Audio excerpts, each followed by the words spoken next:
બનાસકાંઠા જિલ્લામાં વસવાટ કરતા વિચરતી વિમુક્તિ જાતિના 12 પરિવારોને જિલ્લા કલેક્ટર મિહિર પટેલના હસ્તે પ્લોટની સનદો અર્પણ કરવામાં આવી હતી।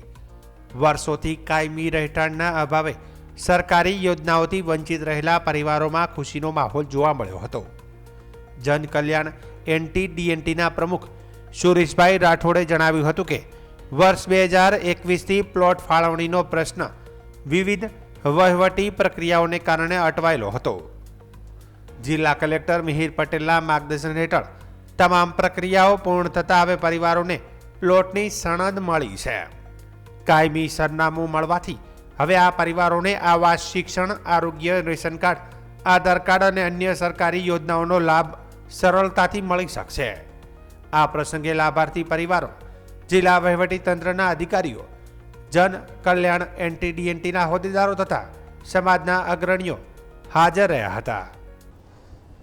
સુરેશભાઈ રાઠોડ, જન કલ્યાણ પ્રમુખ NTDNT, બનાસકાંઠા જિલ્લાના વિચરતી અને વિમુખ જાતિઓના પ્રશ્ન બાબતે છેલ્લા 2021થી પેન્ડિંગમાં આ પ્રશ્ન નટ અને મદારીઓનો પ્રશ્ન અટવાયેલો હતો અને 2021થી 2023માં જે લોકોને 12 લોકોને પ્લોટનો પ્રશ્ન હતો તેમાં પાણીના વેણના કારણે જગ્યાના ફેરફાર કરવાનો પ્રશ્ન ઉપસ્થિત બન્યો।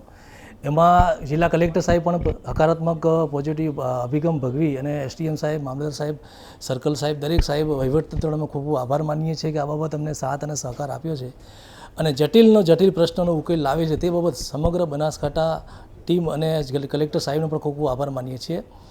વર્ષોથી રખડતા, ભટકતા, જેના નામ સરનામા વગરના, ઓળખ વગરના લોકોને આજે જે ઓળખનું સરનામું મળ્યું છે તે બદલ અમે વહીવટતંત્રનો ખૂબ આભાર માનીએ છીએ। ખાસ કરીને જિલ્લા કલેક્ટર સાહેબ અને મામલતદાર સાહેબનો ખૂબ આભાર માનીએ છીએ કે વિચરતી અને મુખ જાતિઓના જે પ્રશ્ન વર્ષોથી રખડતા પેન્ડિંગમાં એ પ્રશ્નોને ધ્યાને આપી અને જે વાચા આપી છે ને લોકોને જે આજે સનદો અપાઈ છે એ બદલ વિચરતી અને વિમુખ જાતિના નટ અને મદારી સમાજના લોકો ખૂબ આભાર માને છે, આનંદી, ઉત્સાહિત છે અને સમગ્ર વહીવટતંત્રનો આભાર માનીએ છીએ। ખાસ કરીને ગુજરાત સરકારનો પણ અમે આભાર માનીએ છીએ કે સરનામા વગરના, ઓળખ વગરના લોકોને આજે જે નોંધ થાય છે, ગામે લોકોને જે આજે લાભ મળે છે, એમાં બનાસકાંઠા જે પછાત વિસ્તાર ગણાય છે નટ અને મદારીઓનો, એમાં જે આજે એમનો લોકોને જે લાભ મળ્યો છે તે ખરેખર દિલથી અમે આભાર માનીએ છીએ અને ભવિષ્યમાં પણ આવા સમાજના લોકોને વહીવટતંત્ર સાથ અને સહકાર આપશે તેવી અપેક્ષા રાખીએ છીએ।